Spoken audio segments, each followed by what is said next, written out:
Pemirsa, kabar Banjarmasin kembali menjumpai PN hari ini. Kali ini lawan ulun, Faya Putri. Sejumlah berita aktual dan beberapa informasi menarik lainnya telah kami siapkan. Berikut berita utama hari ini.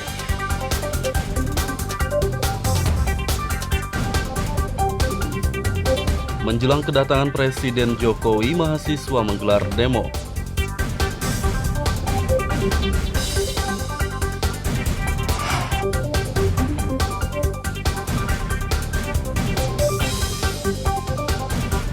Jembatan Alalak yang menghubungkan Kalsel dan Kalteng diresmikan Presiden Jokowi.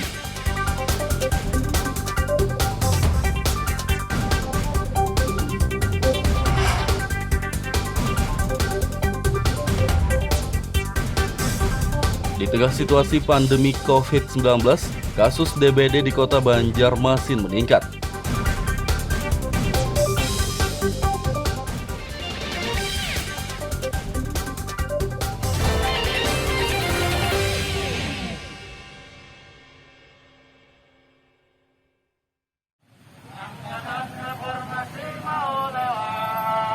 Menjelang kedatangan Presiden Joko Widodo di Kota Banjarmasin, Badan Eksekutif Mahasiswa BEM Sekalsel menggelar demo.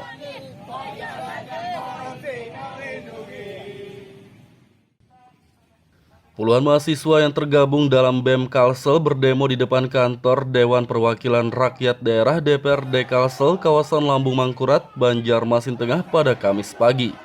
Salah satu mahasiswa, Zikri, mengatakan, demo ini digelar bukan untuk menyambut kedatangan Presiden Jokowi, melainkan untuk menyampaikan tuntutan kepada orang nomor 1 di Indonesia itu agar dapat melakukan evaluasi di masa 7 tahun kepemimpinannya. Memang melakukan aksi ini sudah menjadi kontemporer juga. Dalam artian kita sini menyambut juga dalam artian 2 tahun Kabinet Indonesia Maju. Jadi kita ada pengevaluasian dalam 2 tahun Kabinet Indonesia Maju tadi. Karena ini memang serentak kita laksanakan nasional di 34 provinsi dari beberapa wilayah.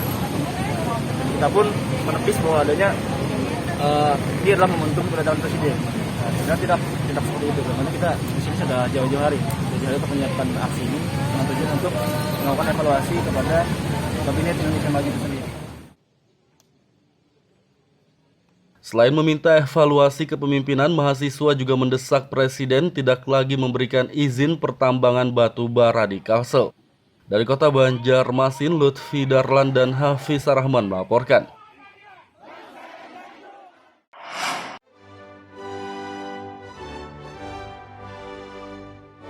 Presiden Joko Widodo berkunjung di Provinsi Kalimantan Selatan dan meresmikan pabrik biodiesel milik PT John Lynn Agroraya di Kabupaten Tanah Bumbu.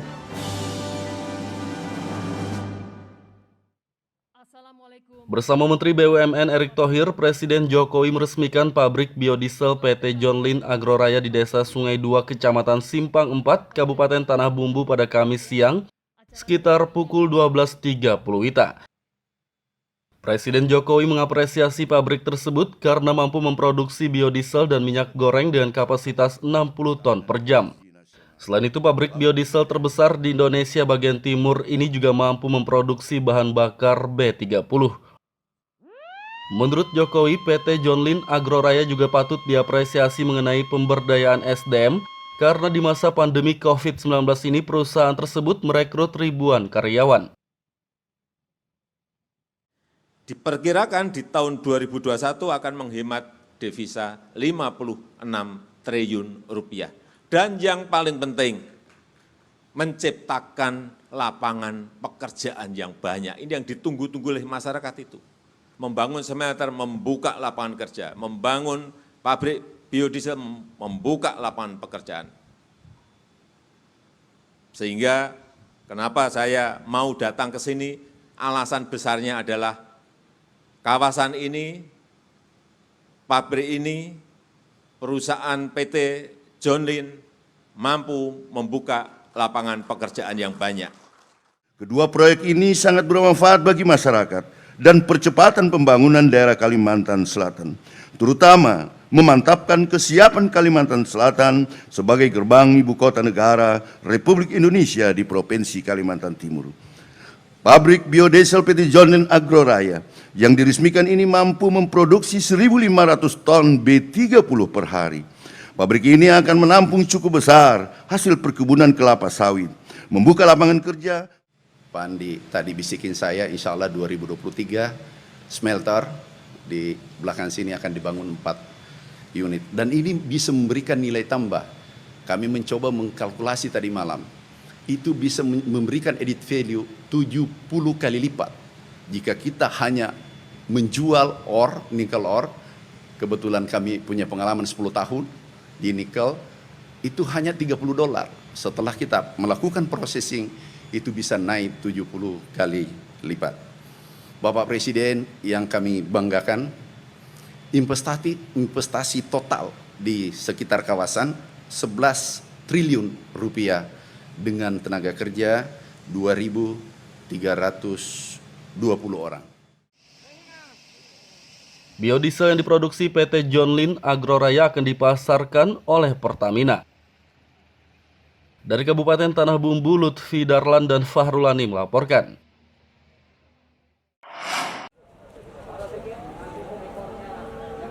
Setelah meresmikan pabrik biodiesel di Kabupaten Tanah Bumbu, Presiden Joko Widodo berkunjung ke kota Banjarmasin dan meresmikan jembatan Alalak.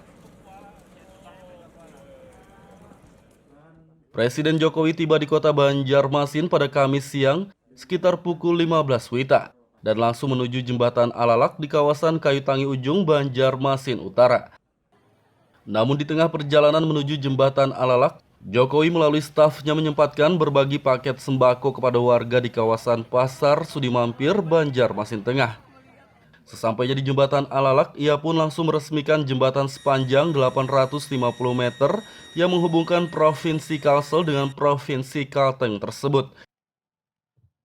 Saya berharap kehadiran jembatan ini akan memperkuat konektivitas antar wilayah di Kalimantan Selatan, memperlancar arus transportasi antar daerah, mengefisienkan biaya-biaya logistik dan mendorong pertumbuhan ekonomi di daerah-daerah sekitarnya, serta menciptakan sentra-sentra ekonomi baru. Saya sedikit berpesan agar setelah diresmikan, jembatan ini dimanfaatkan sebaik-baiknya untuk membangkitkan dan memajukan kegiatan-kegiatan produktif di masyarakat, sehingga dampaknya bisa betul-betul dirasakan oleh rakyat kita. Saya rasa itu yang bisa saya sampaikan. Dan dengan mengucap Bismillahirrahmanirrahim, jembatan Sai Alalak sore hari ini saya nyatakan diresmikan. Jembatan Alalak berdesain melengkung dengan konsep kabel pancang yang menelan anggaran 270 miliar rupiah tersebut diharapkan dapat memudahkan akses bagi masyarakat Kalsel dan Kalteng. Dari kota Banjarmasin, Lutfi Darlan dan Hafiz Rahman melaporkan.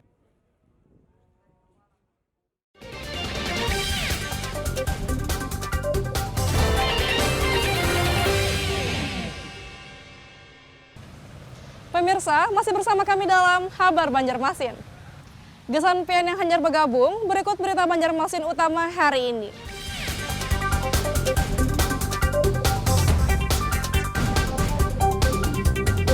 Menjelang kedatangan Presiden Jokowi, mahasiswa menggelar demo.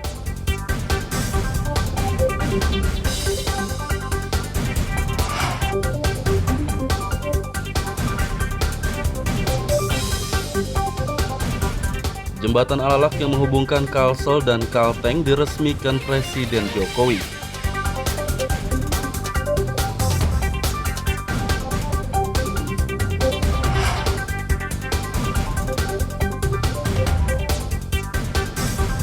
Di tengah situasi pandemi COVID-19, kasus DBD di kota Banjarmasin meningkat.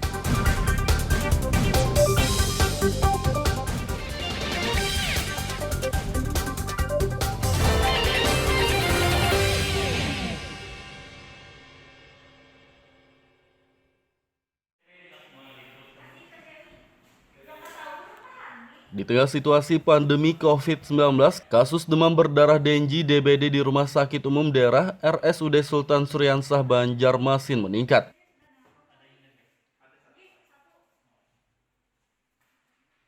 Pasien DBD yang dirawat di RSUD Sultan Suryansah pada tahun 2020 lalu berjumlah 20 orang, sedangkan sejak Januari hingga Oktober 2021, 26 orang. Sementara kasus pasien di rumah sakit ini yang meninggal dunia akibat DBD pada tahun 2020 lalu hanya 1 orang, sedangkan tahun 2021 4 orang. Saat ini pasien DBD masih dirawat di RSUD Sultan Suryansah, tersisa 1 orang dan kondisinya sudah mulai membaik. Tadi ada 11 orang pasien anak, ada 1 orang meninggal. Di 2021 itu ada 15 orang pasien anak, 4 orang yang meninggal. Itu sampai kapan? Sampai bulan? Sampai ini bulan apa nih? Bulan apa? Oktober. Terus sejauh ini ada pasien lagi, dok? Ada, ini ada pasien. Ada pasien? Ada. Berapa orang kalau di Sultan Suryansah? Ini yang di anak ada 1 orang di perawatan anak. Di penyakit dalamnya, di dewasa kosong di rumah. Untuk kondisinya sendiri gimana? Masih bisa terkontrol. Gini, demam berdarah itu apabila cepat penanganannya, dia akan cepat proses penyembuhannya. Jadi deteksinya cepat, proses penanganan perawatan medisnya cepat. Selain waspada COVID-19, masyarakat Kota Banjarmasin juga diimbau untuk waspada dengan DBD. Dari Kota Banjarmasin, Lutfi Darlan dan Fudael melaporkan.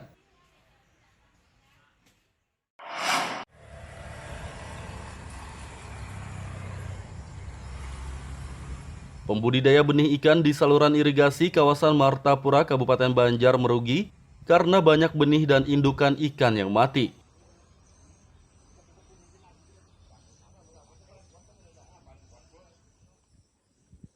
Terpantau pada Rabu sore sejumlah kolam pembudidaya benih ikan di kawasan Tanjung Rema Darat, Martapura, Kabupaten Banjar dipenuhi benih dan indukan ikan yang mati. Matinya ikan di kolam tersebut akibat pengeringan irigasi yang dilakukan sejak 10 hari lalu untuk pemeliharaan bendungan Karangintan. Salah satu pembudidaya benih ikan, Tajudin, mengaku merugi puluhan juta rupiah akibat banyaknya benih dan indukan ikan yang mati. Udah 50 jutaan lebih lah, hampir ratusan jutanya. Sebelum pengiriman ini Pak, ada sosialisasi atau himbauan dari instansi terkait itu? Memang ada himbauan, cuman sebatas himbauan, bukan maksudnya kita petani ini kan berunding lah gitu. Nah, gimana kalau ini pendapat petani kita ini kada hampir kada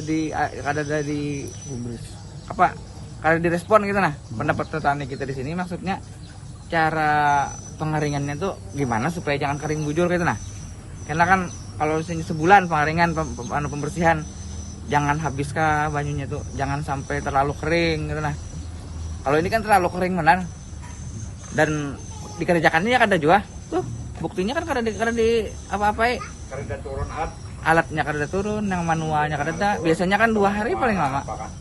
Ini sudah berapa lama? Udah 10 hari lebih. Tajudin menambahkan ia sudah mendapat informasi irigasi akan dikeringkan, namun tidak menyangka pengeringan irigasi bakal berlangsung lama karena biasanya hanya sekitar 4-5 hari saja. Pemeliharaan bendungan Karangintan dengan pengeringan irigasi rencananya akan berlangsung hingga 15 November mendatang. Dari Kabupaten Banjar, Lutfi Darlan dan Fahmi melaporkan.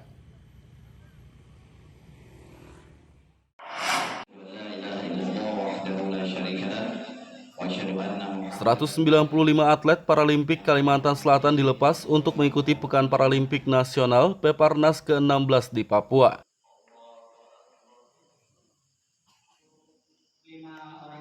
Pelepasan atlet Paralimpik Kalsel berlangsung di Masjid Bambu Kiram, Kabupaten Banjar pada Rabu malam.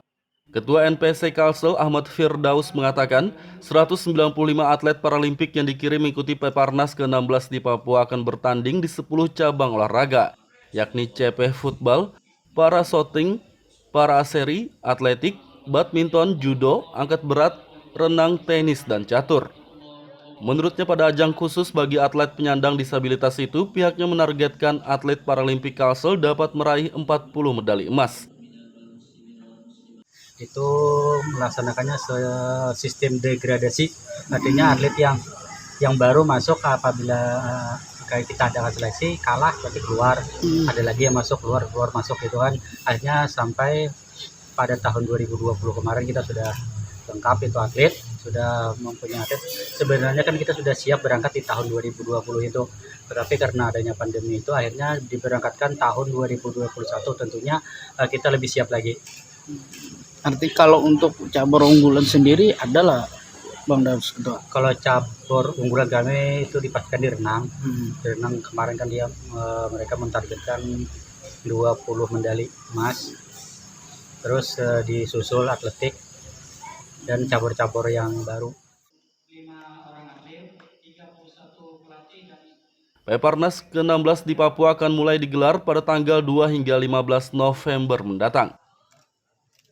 Dari Kabupaten Banjar, Lutfi Darlan dan Ahmad Fauzi melaporkan.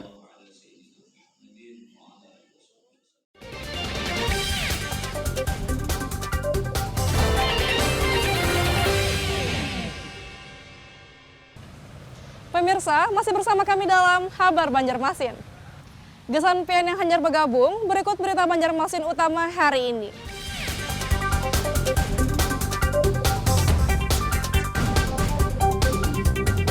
Menjelang kedatangan Presiden Jokowi, mahasiswa menggelar demo.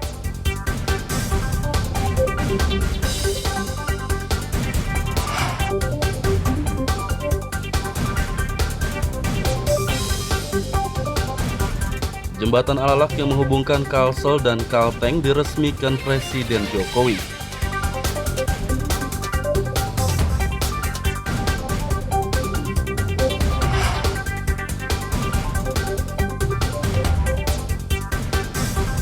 Di tengah situasi pandemi COVID-19, kasus DBD di Kota Banjarmasin meningkat.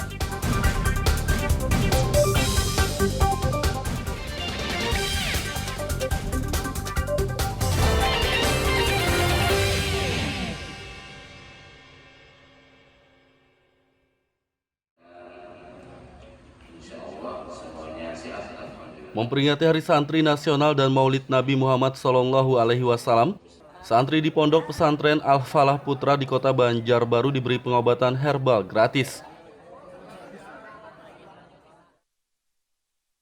Kegiatan pengobatan herbal gratis digelar di Pondok Pesantren Al-Falah Putra pada Kamis siang.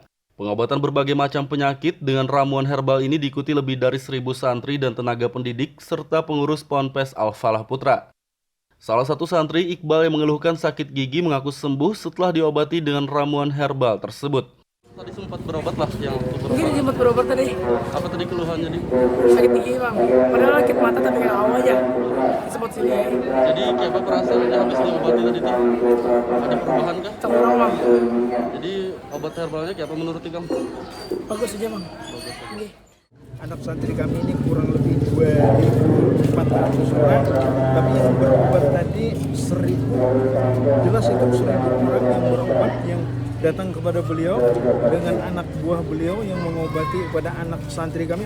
Terima kasih yang sebesar-besarnya, bersyukur kepada Allah dengan kedatangan beliau di mudah-mudahan itu adalah menjadi berkah, menjadi amal soleh, amal baik beliau. Amin. Untuk keperluan Pondok Pesantren Al-Falah. Penyelenggara pengobatan herbal gratis, Imam Maliki, mengatakan ramuan herbal yang diberikan terbuat dari bahan alami yang aman dan tidak ada efek sampingnya. Ia berharap pengobatan herbal gratis ini dapat bermanfaat dan mendukung kelancaran bagi santri dan tenaga pendidik Ponpes Al-Falah Putra dalam proses belajar mengajar dan beribadah. Sebagian besar keluhannya sakit gigi, ya, sariawan, radang tenggorokan, kemudian batuk juga ada, gatal banyak sekali, ya, termasuk panu, kadas, kudis, kurap, dan restung, ya, restung juga ada. Jadi bagaimana pelaksanaannya? Apa? Pelaksanaan pengobatannya gimana tadi? Alhamdulillah pelaksanaan pengobatan bagus sekali, lancar, nggak ada halangan suatu apapun. Jadi tujuan kita adalah bakti sosial kepada santri putra di Pondok Pesantren Al-Falah supaya anak-anak sehat, sholatnya nyaman, kemudian ngajinya lancar, ya Pak Ustadz ya. Kemudian belajarnya juga lancar jadinya. Imam Maliki menambahkan ramuan herbal buatannya dapat mengobati berbagai penyakit seperti sakit gigi, flu, demam, batuk, radang tenggorokan, dan penyakit kulit. Rencananya ia akan menggelar kembali kegiatan pengobatan herbal gratis ini di sejumlah daerah di Kalimantan Selatan. Dari Kota Banjarbaru, Lutfi Darlan, Aryadi Sukma, dan Fahrulani melaporkan.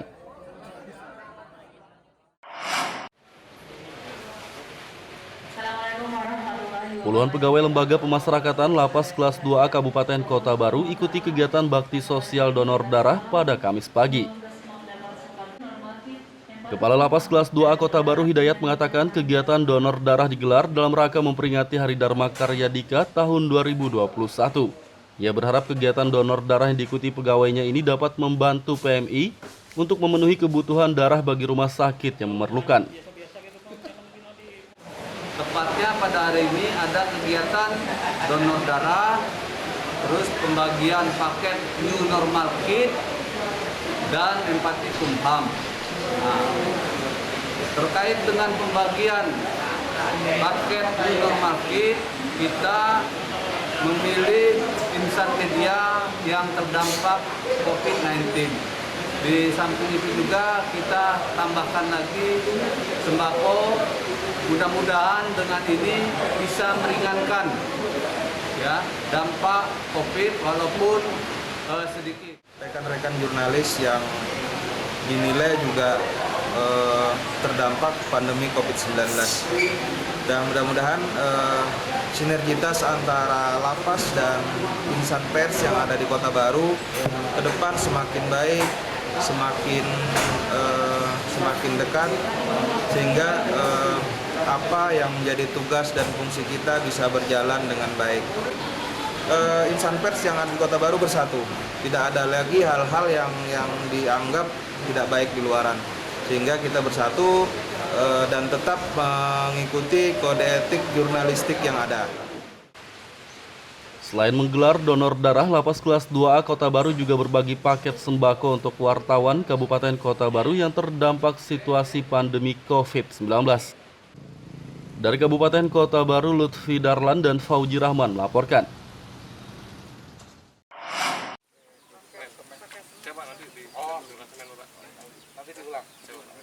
Kepala Pusat Pemulihan Aset PPA Kejaksaan Agung bersama Sekretaris Jaksa Agung Muda Pembinaan Kamis siang berkunjung di Kalimantan Selatan.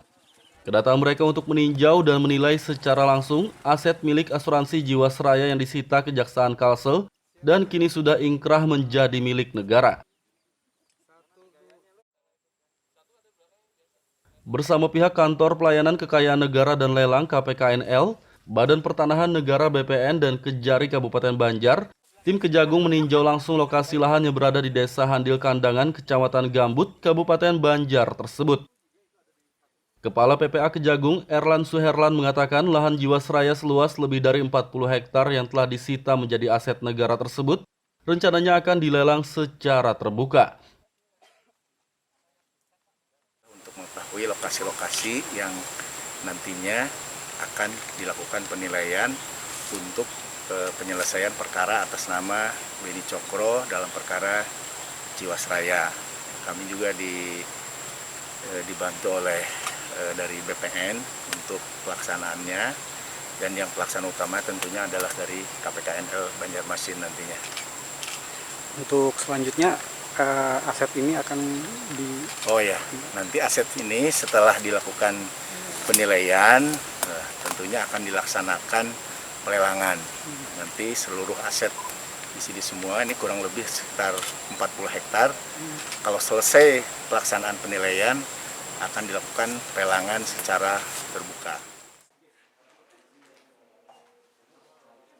Kepala Kejati Kalsel Rudi Prabowo Aji menyatakan ada 5 orang yang telah ditetapkan sebagai tersangka utama dalam perkara lahan sitaan ini.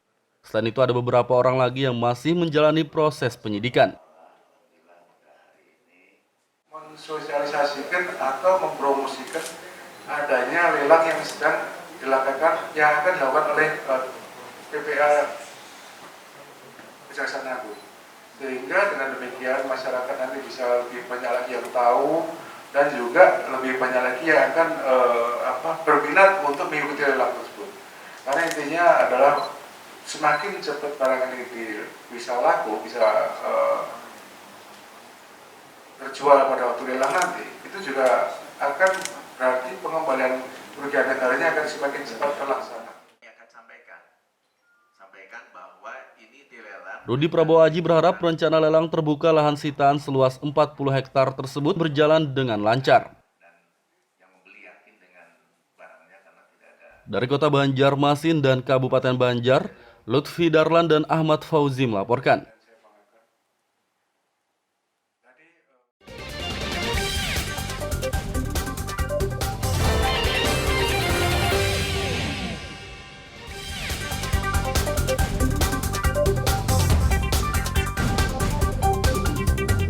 Menjelang kedatangan Presiden Jokowi, mahasiswa menggelar demo.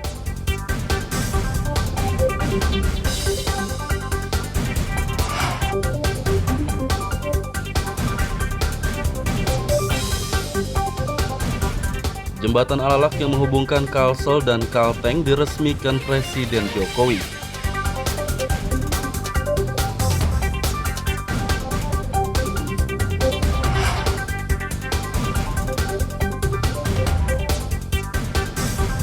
Di tengah situasi pandemi COVID-19, kasus DBD di Kota Banjarmasin meningkat.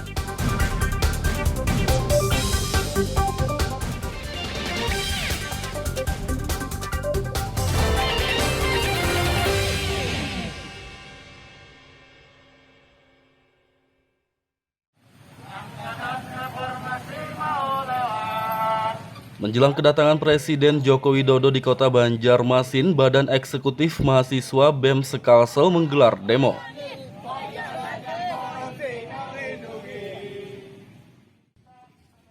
Puluhan mahasiswa yang tergabung dalam BEM Kalsel berdemo di depan kantor Dewan Perwakilan Rakyat Daerah DPRD Kalsel, kawasan Lambung Mangkurat, Banjarmasin Tengah pada Kamis pagi. Salah satu mahasiswa, Zikri, mengatakan, demo ini digelar bukan untuk menyambut kedatangan Presiden Jokowi, melainkan untuk menyampaikan tuntutan kepada orang nomor 1 di Indonesia itu agar dapat melakukan evaluasi di masa 7 tahun kepemimpinannya. Memang melakukan aksi ini sudah menurut pertemuan juga. Dalam artian kita sini menyambut juga dalam artian 2 tahun Kabinet Indonesia Maju.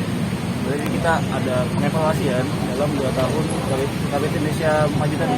Karena ini memang serentak kita laksanakan nasional di 34 provinsi dari 3 wilayah. Dan kita pun menepis bahwa adanya ini adalah momentum kedatangan Presiden.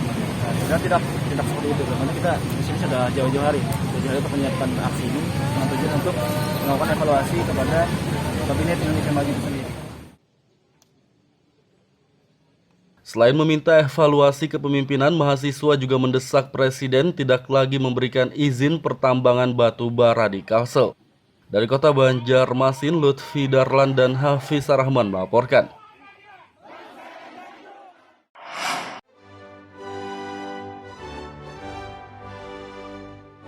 Presiden Joko Widodo berkunjung di Provinsi Kalimantan Selatan dan meresmikan pabrik biodiesel milik PT John Lynn Agroraya di Kabupaten Tanah Bumbu.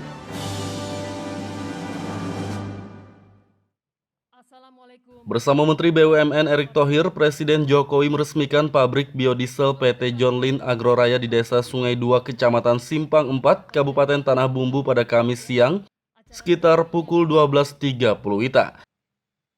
Presiden Jokowi mengapresiasi pabrik tersebut karena mampu memproduksi biodiesel dan minyak goreng dengan kapasitas 60 ton per jam.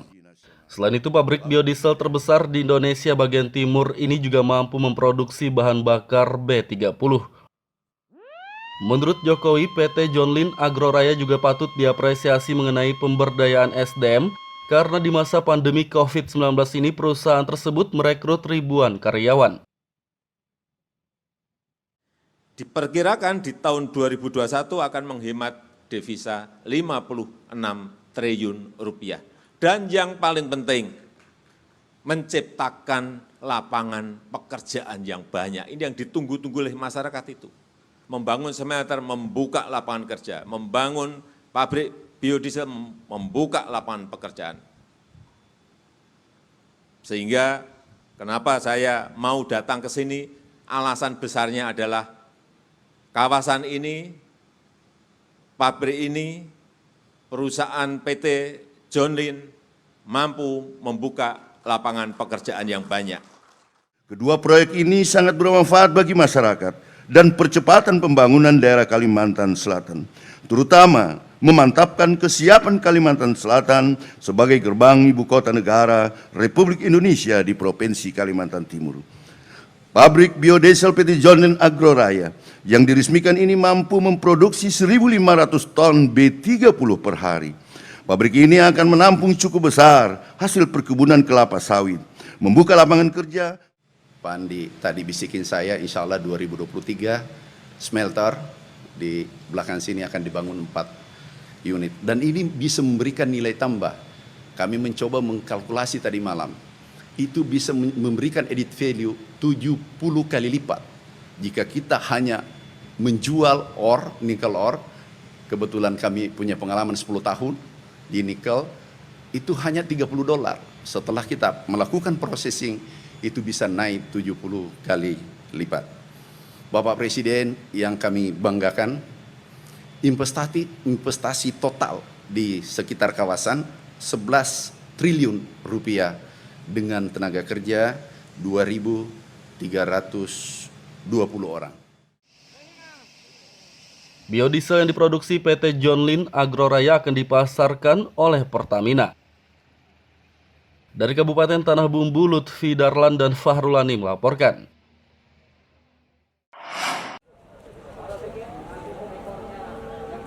Setelah meresmikan pabrik biodiesel di Kabupaten Tanah Bumbu, Presiden Joko Widodo berkunjung ke kota Banjarmasin dan meresmikan jembatan Alalak.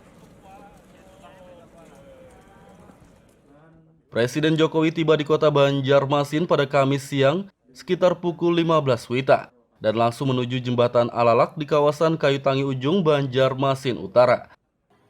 Namun di tengah perjalanan menuju jembatan Alalak, Jokowi melalui stafnya menyempatkan berbagi paket sembako kepada warga di kawasan Pasar Sudimampir, Banjarmasin Tengah. Sesampainya di jembatan Alalak, ia pun langsung meresmikan jembatan sepanjang 850 meter yang menghubungkan Provinsi Kalsel dengan Provinsi Kalteng tersebut. Saya berharap kehadiran jembatan ini akan memperkuat konektivitas antar wilayah di Kalimantan Selatan, memperlancar arus transportasi antar daerah, mengefisienkan biaya-biaya logistik, dan mendorong pertumbuhan ekonomi di daerah-daerah sekitarnya, serta menciptakan sentra-sentra ekonomi baru. Saya sedikit berpesan agar setelah diresmikan, jembatan ini dimanfaatkan sebaik-baiknya untuk membangkitkan dan memajukan kegiatan-kegiatan produktif di masyarakat, sehingga dampaknya bisa betul-betul dirasakan oleh rakyat kita. Saya rasa itu yang bisa saya sampaikan, dan dengan mengucap Bismillahirrahmanirrahim, jembatan Sai Alalak sore hari ini saya nyatakan diresmikan. Jembatan Alalak berdesain melengkung dengan konsep kabel pancang yang menelan anggaran 270 miliar rupiah tersebut diharapkan dapat memudahkan akses bagi masyarakat Kalsel dan Kalteng.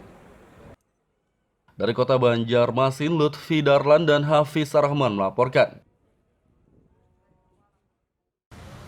Pemirsa, informasi tadi sekaligus menutup perjumpaan kita kali ini.